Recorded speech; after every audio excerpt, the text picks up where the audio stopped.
네, 안녕하세요. 김영환입니다. 오늘은 예람 워십 찬양팀, 그리고 찬양팀의 예배 노래, 찬양곡, 이것에 관해서 좀 이야기를 나눠보겠는데요. 예람 워십 뿐만 아니라 여러 찬양팀들이 지금 이제 CCM 찬양곡을 부르잖아요. 굉장히 유니크한, 아주 독특한 스타일의 찬양곡도 하는 팀들이 실제로 있습니다. 그런데 이 전통적인 예배와는 조금 다르다 보니까, 대중음악의 형식이다 보니까 이것이 정말 용인되어야 하냐, 아니면 이것이 그냥 괜찮은 것인가, 이런 서로의 논박이 좀 있습니다. 신학적인 논박도 있고, 목회적인 논박도 있고, 또 젊은이들 사이에서도 이게 좀 이상한 거 아니야? 또 이거 괜찮은 거 아니야? 서로 이야기를 좀 나누고 있습니다. 자, 그러면 우리가 몇 가지로 나누어서 우리가 좀 생각을 해봐야 되는데, 그럼 신학적인 부분에 있어서 이것이 괜찮은가 한번 좀 따져보면, 첫 번째, 자, 신학적으로는 어떠한 신학이냐에 따라서 또한 또 갈릴 거예요. 예를 들어서 구원사적인 신학, 그러한 교리, 성경 중심으로 이 찬양을 보면, 전통적인 찬양은 일반적으로 하나님의 성호, 하나님의 이름이 들어가거나 또 예수님, 성령님, 명확한 어떠한 신적인 언급이 있는데, 이 예람 워십의 찬양 중에서, 혹은 예람 워십이 아니더라도 일반적인 CCM 찬양에서 이러한 하나님의 성호나 신앙적인 종교적인 언어가 없으면 그것을 받아들이기 어려워하는 경향이 있습니다. 그리고 구원사적인 신학, 그리고 그러한 예배의 형식을 추구하는 사람들에게 있어서는 이것은 그렇게 찬양을 해서는 안 된다라는 논리, 근거가 바로 신학적으로는 제기가 되는 것이죠. 그랬을 때 이게 어떠한 신학이냐에 따라서 사실은 조금씩 달라질 수는 있습니다. 두 번째는 무엇이냐면, 어떠한 신학적인 문제이냐면 하나님 중심성의 약화가 아니냐, 이렇게 볼 수 있는 거예요. 그러니까 구원사적으로 하나님의 성호가 없는 것, 이것도 문제인데, 신학적으로 보면은, 목회적으로 보면, 어떤 성경적으로 보면, 하나님 중심성이 약화된 곡 아니야? 이 CCM? 너무 감정적인 거 아니야? 이렇게 보면서 좀 어려움을 토로할 수 있다라는 거예요. 기독교의 역사를 보면은 하나님을 굉장히 초월적인 존재로 해서 하나님을 높였던 이런 시대들이 있죠.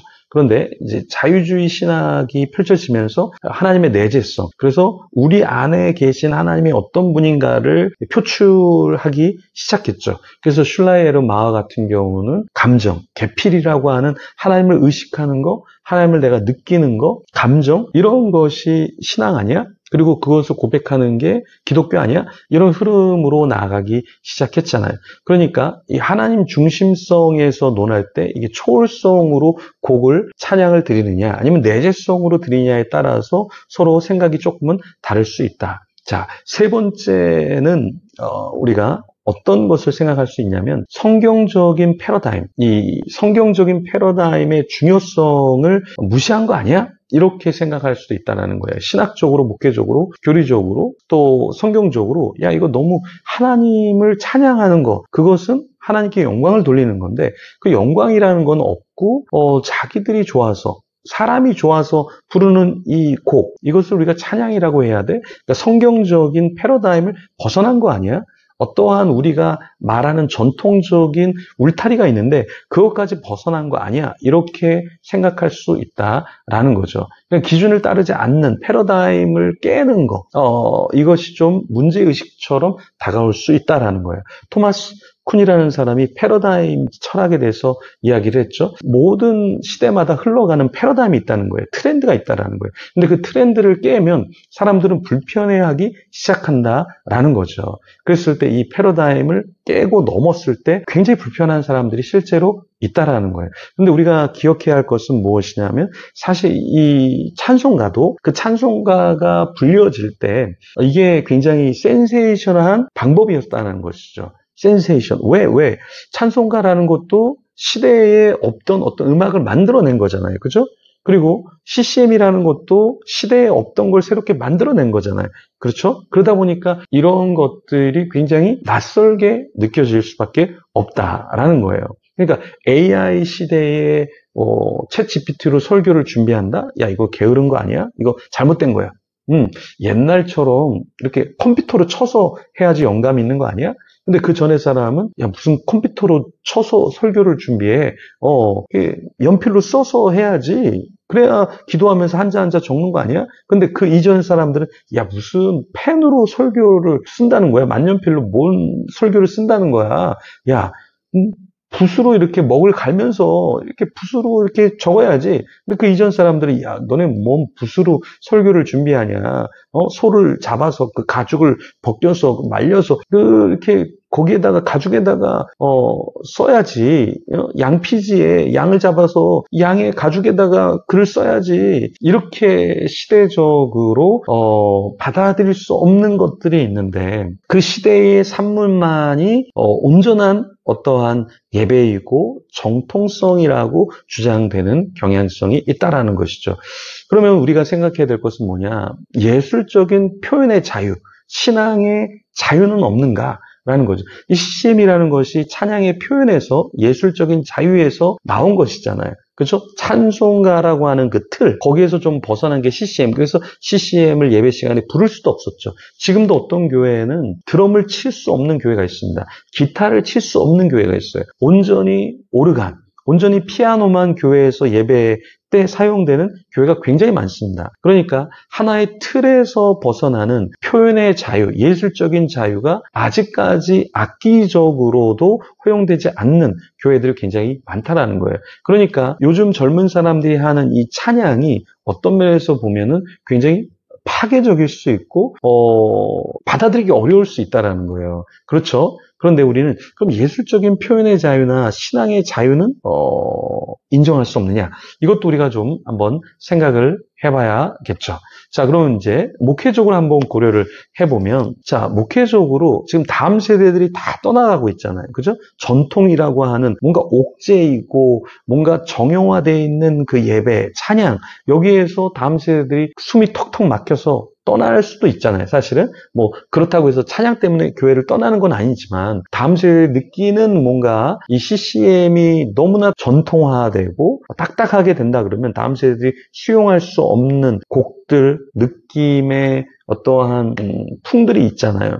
근데 이런 것을 좀 표현의 자유와 젊은이들이 조금 더 받아들일 수 있는 랩이라든가 어떤 예전에 락도 이제 굉장히 어려운 장르였는데 지금은 교회 안에 조금씩 들어오고 있잖아요. 근데 이 새로운 찬양팀이 하는 새로운 어떠한 도전, 이것이 받아들여지지 않고 그냥 외면만 당해야 될 것인가? 목회적으로, 선교적으로 생각하면 어떤 형식보다는 본질, 그렇죠?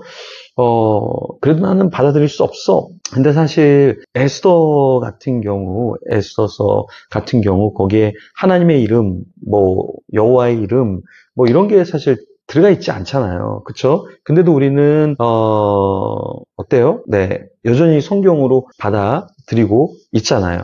그렇죠?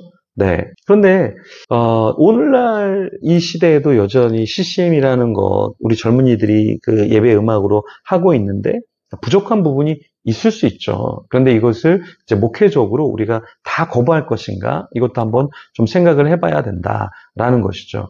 자, 그러면 여러분 우리가 또 무엇을 생각해야 되냐면 이 전통과 현대의 조화를 모색하는 것은 실험적인 건데 이런 것이 다 잘못된 것인가? 네, 잘못된 부분도 있을 수 있지만 어느 정도 수용해야 할 부분도 있을 수 있는 거죠. 그렇죠?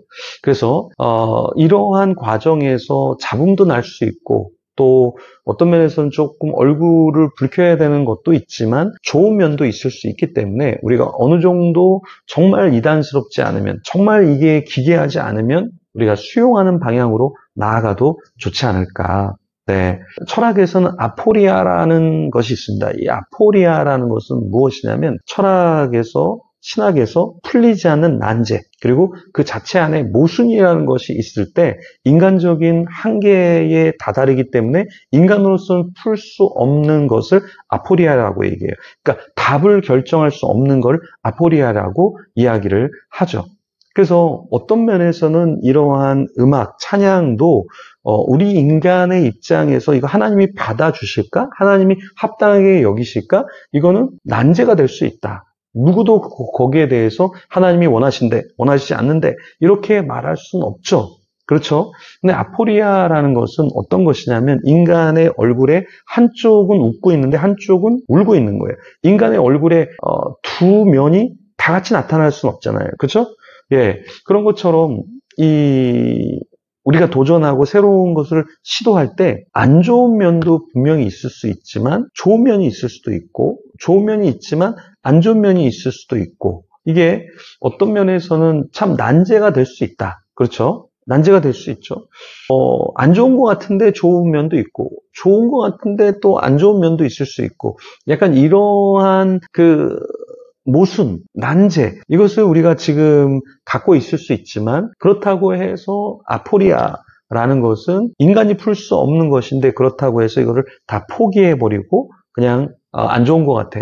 그러니까 접어. 이렇게 하는 것이 맞을까? 아니면 하나님은 어떤 것을 원하실까? 그리고 사람들은 어떤 것을 더 원할까? 그러니까 사람 중심적으로 예배를 끌고 가라는 말은 아니지만 사람들이 예배를 외면하고 찬양을 외면하는 시기에 그 사람들도 조금 끌어당길 수 있는 새로운 장르와 새로운 형식을 갖고 있는 것은 나쁘지 않을 수도 있기 때문에 그래서 우리가 다 정죄하고 그리고 그것을 하지 못하게 한다라는 것도 우리는 조금 고민해 봐야 한다라는 것이죠. 그래서 여전히 저도 뭐 여러 가지 이야기를 했지만 받아들여지지 않을 수도 있고 하지만 이런 고민이 굉장히 좋은 고민이 될 수 있다. 이런 시도도 해보고 저런 시도도 해보고 또 이런 염려의 이야기도 하고 저런 염려의 이야기도 하고 그러면서 조금 더 아마 찬양팀 내에서도 우리가 조금 더 어떻게 성경적으로 만들면 좋을까? 또 어떻게 또 대중들에게도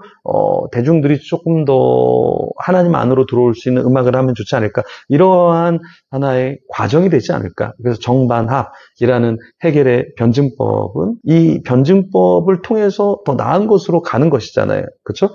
교회 안에서도 이러한 정과 반과 합이 합해져서 더 나은 어떠한 예배의 장르, 예배, 하나님이 받으시고 또 사람들을 품을 수 있는 이러한 것들로 나아가면 좋겠습니다.